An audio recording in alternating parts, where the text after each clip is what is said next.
Ouais, que d'aventures. Alors c'est toujours un peu des aventures, hein, les courses à la voile, mais c'est sûr que ouais, ça a été, la route a été longue et pénible entre New York et ici.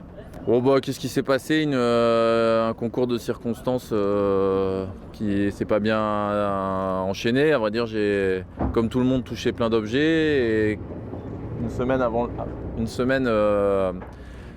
donc 4 jours après le départ, à vrai dire, j'ai touché quelque chose qui a tapé sous la coque et qui a relevé les deux safrans.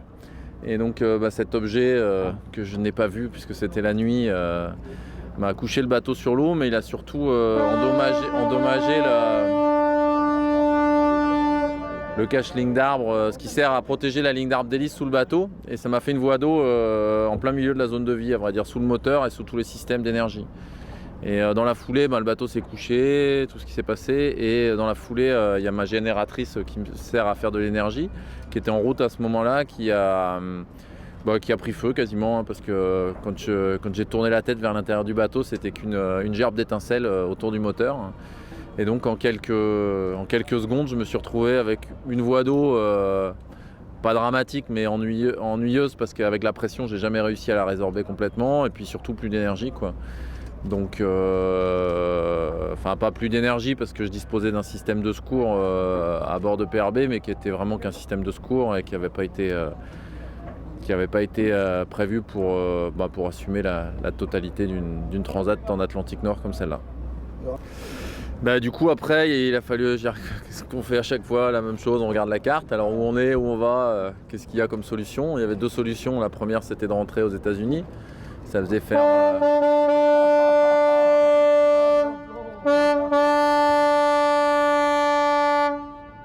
faire beaucoup de routes en marche arrière. Et puis ça résolvait pas tous les problèmes. Et puis l'autre, c'était de s'arrêter au milieu, hein, parce qu'au milieu de l'Atlantique, on a la chance d'avoir ces belles îles que sont l'archipel des Açores. Et du coup, j'étais encore à 1500 milles des Açores, je crois, et j'ai pris le parti de me débrouiller sur 1500 milles pour ravitailler là-bas et réparer et repartir, ce que j'ai fait. Satisfait, c'est le pas mot. Je crois que c'est à égalité avec la route du Rhum, mon deuxième plus mauvais résultat en IMOCA, donc je vais pas non plus sauter au plafond. Maintenant, elle a été riche d'enseignements, elle permet d'avancer dans mon programme, et il faut essayer de voir les côtés positifs, mais non, satisfait, c'est pas le mot. Bon, les côtés positifs, c'est le temps passé en mer en solitaire, c'est justement la rencontre avec ces soucis-là qui, j'espère, vont me permettre de progresser dans ma préparation, au moins que ça serve à ça. Et puis voilà, c'est tout, c'est déjà pas mal.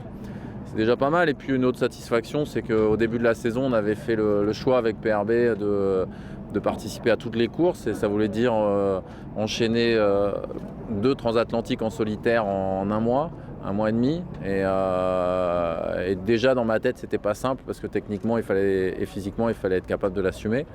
Et ça, c'est vrai que c'est plutôt une satisfaction, parce que ça veut dire que quelque part, même si dans le détail il y a quelques grains de sable qui ont grippé le système, dans la globalité, le bateau et le bonhomme sont plutôt prêts pour affronter des navigations au long cours. Bon, écoute, la performance de Jérémy, ils ont fait une belle régate. Je suis vraiment désolé de ne pas avoir été des leurs.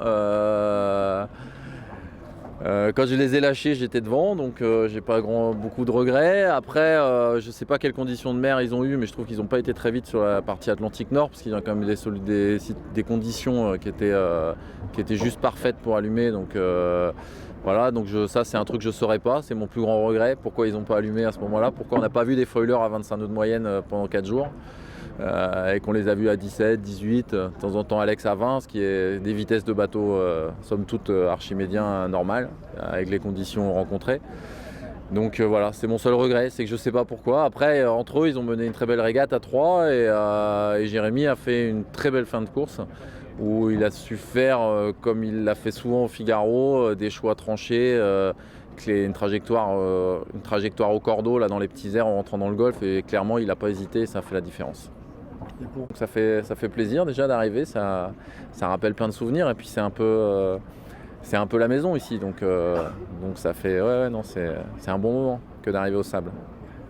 Avec un accueil toujours au rendez-vous, il faut signaler, parce que même ce matin, tôt, alors que j'arrive quand même un peu en décalage avec la tête de flotte, il y a encore plein de monde sur l'eau, plein de